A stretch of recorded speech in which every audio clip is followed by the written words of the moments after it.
행복과 기쁨이 가득한 왕국에서 왕과 왕비가 살았습니다. 그들은 단 하나의 꿈을 꾸었습니다. 이미 모든 희망을 잃었을 때 딸이 태어났습니다. 그녀는 매우 달콤하고 아름다웠습니다. 이 경우 큰 축하 행사가 열렸고 많은 손님이 궁전에 초대되었으며 그 중에는 훌륭한 마법사가 있었습니다. 그들은 가장 따뜻하고 따뜻한 환영을 받았습니다. 그러나 왕과 여왕은 큰 실수를 저질렀습니다. 그들은 다른 마법사를 초대하는 것을 잊었습니다. 그녀는 수년 동안 그녀의 탑을 떠나지 않았고 모두가 그녀가 오래전에 죽었다고 생각했습니다.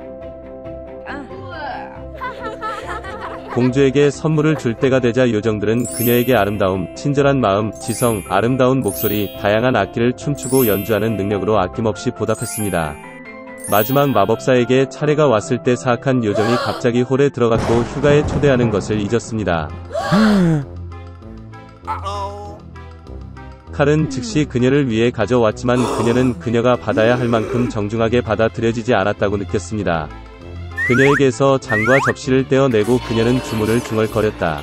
마법사는 16번째 생일에 공주가 스핀들로 손을 찔러 죽기를 바랐습니다. 여왕은 사악한 마법사의 소원에 몹시 울었고 왕은 마녀를 붙잡으라고 명령했습니다. 그러나 그녀는 불길한 웃음과 함께 이미 사라졌다. 다행히 마지막 요정은 아직 공주에게 소원을 말할 시간이 없었습니다. 그녀는 주문을 되돌릴 수 없었지만 그 소녀는 죽지 않고 사랑의 입맞춤에 깨어날 때까지 깊이 잠들 것이라고 약속했습니다. 왕은 즉시 왕국의 모든 방출을 파괴하라고 명령했습니다. 그리고 공주의 16번째 생일인 사악한 요정이 말한 날이 왔습니다. 공주는 아름답고 친절한 소녀로 자랐습니다. 왕은 3명의 마법사에게 그녀를 돌보라고 명령했습니다. 요정들은 눈의 사과처럼 그녀를 지켰습니다. 이날 왕과 왕비는 끔찍한 사건을 막기 위해 소녀를 방에 가두었습니다. 그러나 공주는 가두기를 원하지 않았습니다. 갑자기 그녀의 방 벽에 소녀가 본 적이 없는 문이 나타났다. 그녀는 문 밖에서 이상한 소리를 들었다. 호기심에 타서 그녀를 기다리고 있는 것을 알지 못하는 소녀는 그녀에게 들어갔다. 문은 여자가 공주에게 등을 대고 앉아있는 어두운 방으로 이어졌다. 그녀는 회전하고 있었다. 소녀는 그녀의 인생에서 스핀들을 본 적이 없었습니다. 그녀는 호기심이 생겼습니다. 공주는 스핀들로 가서 그것을 만지고 손가락을 찔러 깊은 잠에 빠졌습니다. 그리고 그 여자는 그녀의 주문이 이뤄진 것을 매우 기뻐하는 사악한 요정으로 밝혀졌습니다. 이제 모두가 공주 잠자는 숲속의 미녀라고 불렀습니다. 불행을 알게 된 친절한 마법사는 소녀가 깨어날 때까지 왕과 여왕과 왕국 전체를 잠들기로 결정했습니다. 얼마 지나지 않아 그처럼 뚫을 수 없는 나무 덤불과 가시 덤불이 성 주변에 자라서 아무도 그런 덤불을 통과할 수 없었습니다. 100년 후 다른 왕국에서 온 멋진 왕자가 사냥을 갔습니다. 멀리서 버려진 성의 탑을 보고 그는 부모님이 그에게 말한 잠자는 숲속의 미녀에 대한 오래된 이야기를 기억했습니다. 그리고 왕자는 안으로 들어가기로 결정했습니다. 그는 뚫을 수 없는 나무 덤불과 가시 덤불을 헤쳐나 가기 위해 고군분투했습니다. 그러나 결국 왕자는 버려진 성의 문에 접근했습니다. 그는 성 전체를 돌아다니며 왕자의 방을 들여다보았습니다. 왕자는 왕과 왕비가 자고 있는 것을 보았다. 그런 다음 방 중 하나에서 그는 잠자는 숲속의 미녀를 발견했습니다. 그녀는 꽃으로 장식된 침대에서 자고 있었습니다.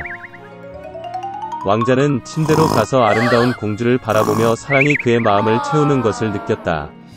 그는 자신을 제지하지 못하고 잠자는 숲속의 미녀에게 키스했습니다. 그 순간 그녀는 눈을 뜨고 잘생긴 왕자를 보았습니다. 왕과 왕비도 깨어났고 왕국 전체가 그러했습니다. 그들은 기뻐했습니다. 그리고 신부와 신랑을 기리기 위해 세상에서 가장 아름다운 결혼식이 즉시 준비되었습니다.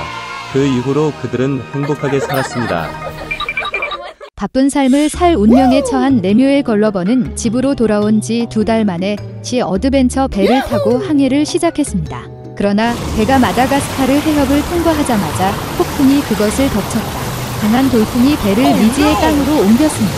선원들은 땅을 보고 그것을 조사하고 깨끗한 물을 모으기로 결정했습니다. 걸리버는 선원들과 함께 해안으로 내려갔고 선원들은 섬 곳곳에 흩어져 있었습니다.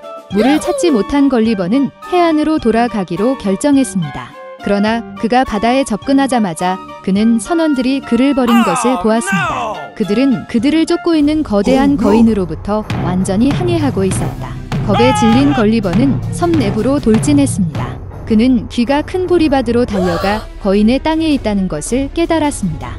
걸리버는 쉬기 위해 앉았다. 그러나 숨을 쉴 시간을 갖기 전에 그는 자신을 밟을 거대한 발을 발견했습니다. 걸리버는 최대한 크게 비명을 지르기 시작했습니다.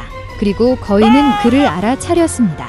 그는 걸리버를 손으로 들고 열심히 살폈고 작은 남자를 주인 농부에게 데려갔습니다. 농부는 걸리버에게 말을 하려고 했지만 그의 목소리가 너무 커서 작은 사람이 귀를 듣지 못했습니다. 그런 다음 주인은 걸리버를 집으로 가져왔습니다. 집에서 농부의 가족은 저녁 식사를 준비하고 있었습니다. 작은 남자는 거대한 쇠고기 조각과 빵이 놓여있는 탁자에 앉아 있었다. 그러나 걸리버가 빵을 떼어 내기 전에 농부의 아들은 빵을 거꾸로 잡고 흔들기 시작했습니다. 그는 걸리버를 장난감으로 착각하고 입에 넣으려고 했습니다. 그런 다음 아버지는 큰 소리로 아들을 위협하고 작은 남자를 더 조심스럽게 대하라고 요청했습니다.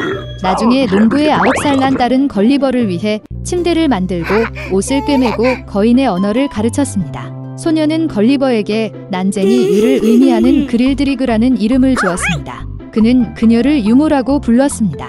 걸리버는 다른 거인들 사이에서 큰 관심을 불러일으켰고 농부는 돈을 받고 박람회에 그를 보여주기 시작했습니다. 그러나 빈번한 공연은 걸리버의 건강을 약화시켰습니다.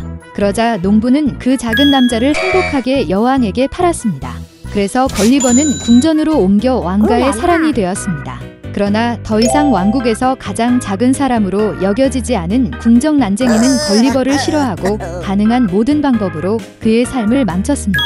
걸리버가 정원을 거닐고 있을 때 드워프가 사과 나무를 먹기 시작했습니다. 걸리버는 떨어지는 거대한 사과에서 탈출해야 했습니다.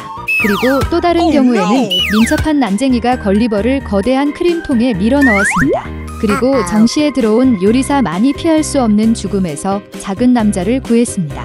그러나 걸리버가 문제에 빠진 것은 난쟁이 때문만이 아닙니다. 그래서 어느 날 아침 식사 중에 그는 요리사의 원숭이에게 붙잡혔습니다. 새끼처럼 그녀는 걸리버를 흔들기 시작하고 그를 지붕으로 끌었습니다. 거인들은 작은 사람을 구하기 위해 달려갔습니다. 그리고 그들이 지붕에 올라가 자마자 원숭이는 걸리버를 내던졌습니다. 다행히 그는 대상 포진을 잡을 수 있었고 안전하게 구조되었습니다. 일반적으로 걸리버의 왕국 생활은 행복했습니다. 그는 종종 그녀의 여행에서 여왕을 동반했습니다.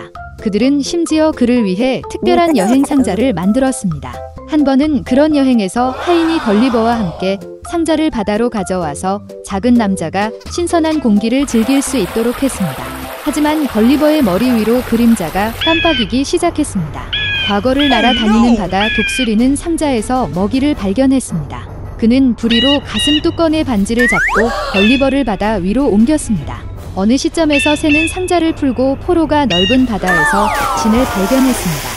걸리버는 탑패치를 거의 열 수 없었고 손수건을 흔들며 소리치기 시작했습니다.